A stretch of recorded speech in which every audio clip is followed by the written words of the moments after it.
హైదరాబాద్ శివారు ప్రాంతాలను వేదికగా చేసుకొని కొందరు వ్యక్తులు పాడు పనులకు తెరలేపుతున్నారు.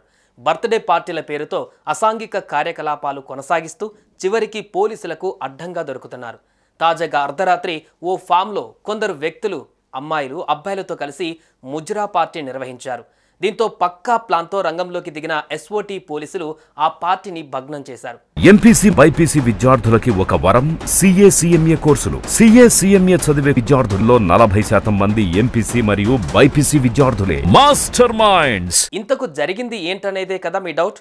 అయితే ఈ స్టోరీ చూడండి.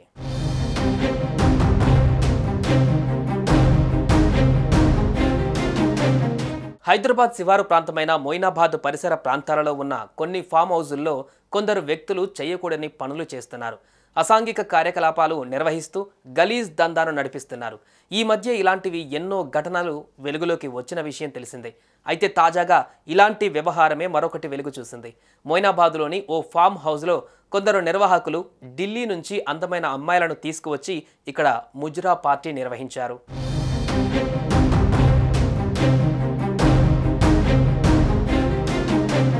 అసభ్యకరమైన రీతిలో నగ్నంగా నృత్యాలు చేయిస్తుండడంతో పాటు వ్యభిచారం కూడా నడుస్తుందని పోలీసులకు సమాచారం అందింది. దీంతో హుటాహుటిన కదిలిన ఎస్ఓటీ పోలీసులు అర్ధరాత్రి ఆ ఫామ్ హౌస్పై దాడి చేసి ఆ ముజ్రా పార్టీని భగ్నం చేశారు. ఆ సమయంలో అక్కడే ఉన్న 7 యువకులతో పాటు 4 అమ్మాయిలను అదుపులోకి తీసుకున్నారు. యువతులు అర్ధనగ్నంగా డ్యాన్స్ చేస్తుండగా వారిని పట్టుకొని వారి వద్ద సెల్ ఫోన్లు, డబ్బు స్వాధీనం చేసుకుని మొయినాబాద్ పోలీసులకు అప్పగించామని పోలీసులు తెలిపారు.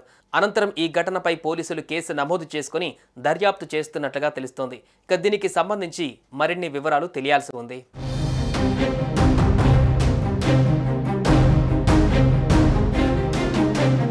చూశారుగా నగర శివారు ప్రాంతాలలో ఎలాంటి అసాంఘిక కార్యక్రమాలు జరుగుతున్నాయో.